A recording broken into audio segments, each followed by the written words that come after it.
Hey guys, welcome to the Maresa Ng official channel where we help businesses to grow. Today I've got a question for you. How many of you are part of the Malaysian economy and you feel that you're facing a looming recession next year? And some of you may even feel that you are facing a recession this year.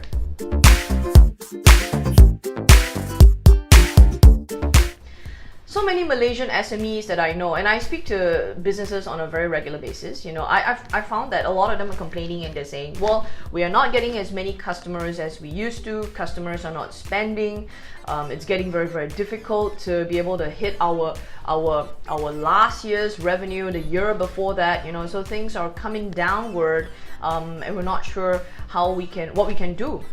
And so that's why I came up with this video, because I think that this is gonna help you start thinking of some ways that you can sort this out without thinking, oh my gosh, this is over, my life is over. No, don't think that way. There's so many things that you can do. Okay, so I'm gonna get into it. Yeah.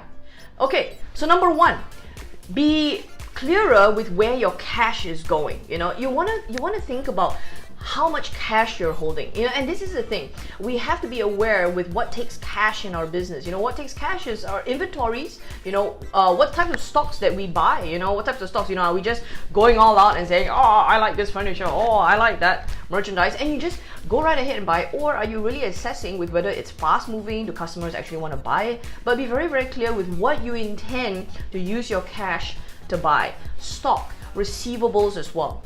A lot of the time we're so caught up with going out there and getting more sales, more revenue, more sales, and but it doesn't translate into cash, and that's where collections come in. For those of you who have long collection cycles, you gotta be able to make sure that the cash comes in. So being very, very clear with having strong cash holding during a recessionary period.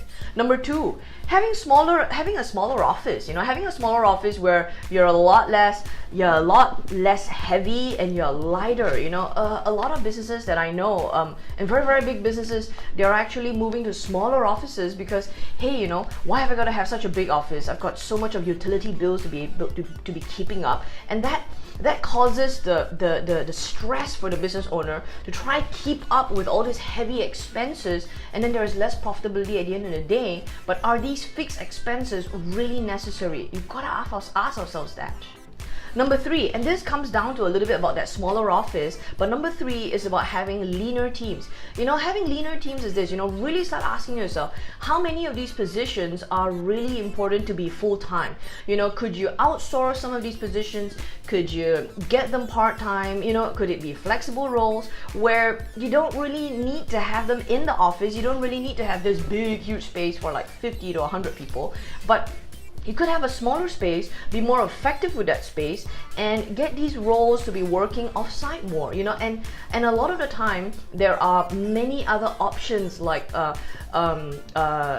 shared offices, that you could have teams off-site temporarily for projects, and this could also help you instead of have them all full-time and they're all sitting in your P&L weighing you down.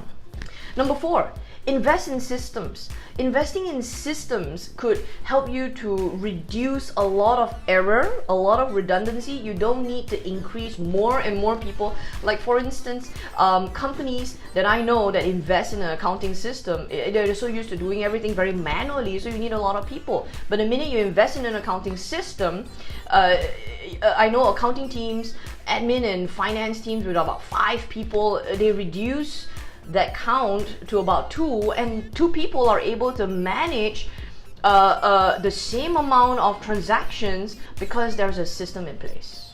Number 5, investing in your clients. Now this is a very, very important. If you think that you've got less customers now, it's so hard to get customers, well, the customers that you already have, what are you doing with them? Are you investing in them? What are your retention strategies? What are you doing to retain your clients? What are you doing to increase your client, increase the rapport with your clients? What are you doing to educate your clients about more of what you have to sell? And this is a wallet share strategy.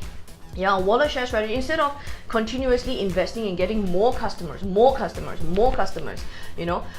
if you are in a place where you're struggling with getting more and more customers, then what are you doing for your current customers, and could they be buying more from you instead of getting more customers to buy from you? So that will also help you to retain your customers, and at the same time continue to help you to generate more sales through the relationships that you've already got. Number six is a really big one, and if you're one of those and you're feeling the pinch, you're feeling the things are declining and I don't know whether I can keep going, then prioritize your local operations, prioritize your domestic operations. This is where you started. Focus harder on it. Focus harder, make sure that it's stable. It's a very good opportunity to look into your systems, look into your team.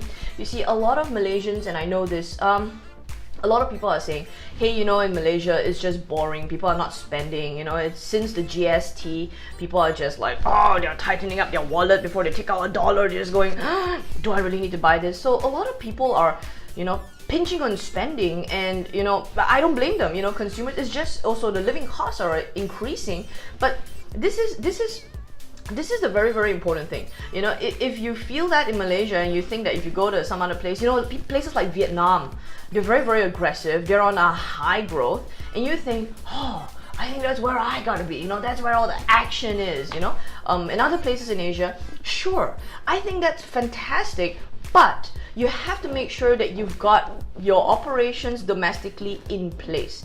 If you go to this other country, you go out there and you multiply in 2 or 3 different places, and it takes your attention away. And you multiply your problems if this part isn't stable. So if you feel and you really truly assess, and if you need some help with that, please reach out to any business professional. We can help you, but really assess, are you ready to expand to another country? Are your teams ready? Do you have enough leadership here? What about your systems? What about the stability of your operations? You got to be able to look at some of those things before you start moving outward. Otherwise, a good decision is to try and stabilize here until everything is over, and then you move out. All right? Number 7, hold off on very heavy capital expenditures. You see, if you go into heavy capital expenditures, likely you'll need the bank's help, you need investors' help, and there will be some kind of repayment. But hold off on that, If you think, 2018 was the year that we're going to invest in a new factory, in a multi-million-dollar machine, yeah, that's great, but you also have to make sure that you have enough cash flow generating in your business to be able to afford those sorts of heavy capital investments. Instead, look at investments where you invest back into your company in terms of being more efficient, more effective, investing in your team, investing in training. Of course, investing in your customers, the customers you've already got, investing in marketing, lead generation, versus very heavy capital investments that get you even heavier in the face of a recession, and now you don't want that. Number 8 is a very big one. Monitor or remove non-performance in your team. Now, this is really important because sometimes you get to a recession, your belts are all tight.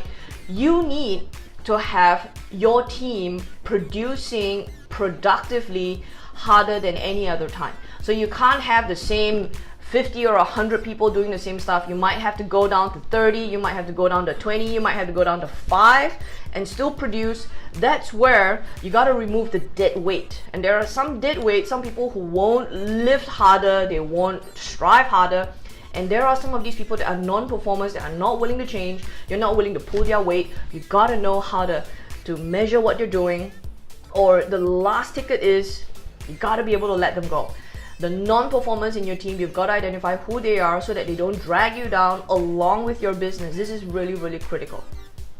Number 9, and if you're facing a recession and you're getting all pinned up against the wall and you feel you've got nothing else, you have nowhere else to go. Number 9 is focusing on training your team. When you train your team, you're focusing on quality. Now remember this, like I said, you've got less customers now, but you want to take care of these customers, you want them to maintain with you, you don't want them going anywhere. Focus on training your team.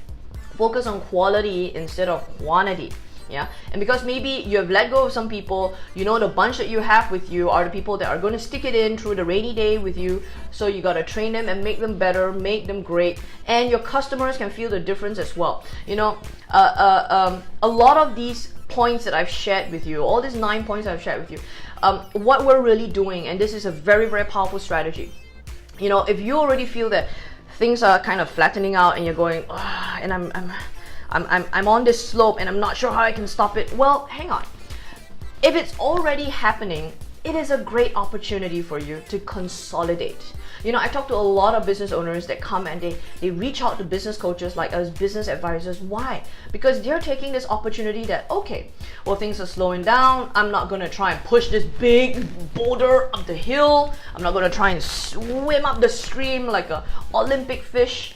But what I'm going to do is, it's going to come down to this, yeah? I'm going to take care of my clients, my current customers, but I'm going to take this time to train my team. I'm going to take this time to consolidate. I'm going to take this time to make myself even stronger so that when all this blows over, I'm ready to conquer out the market again. So a lot of it is about, and a lot of what I've just spoken about is about consolidation, and it's also about making sure that you're stronger when the wave is done, boom, you go into attack. But you're in a much better place, you're in a much better efficiency to be able to do that. So guys, like this video if you like it, right at the bottom, like it if you like it, share it if you feel that there is somebody else out there that is just going, what do I do? Share this video with your friends, your entrepreneurs as well. And of course, subscribe to my channel if you feel that whatever I've shared has been useful for you and you want to be able to get more. Because guys, remember this. It's all about having a great business and a great life, because being in business is about having more life. Take care and see you next week.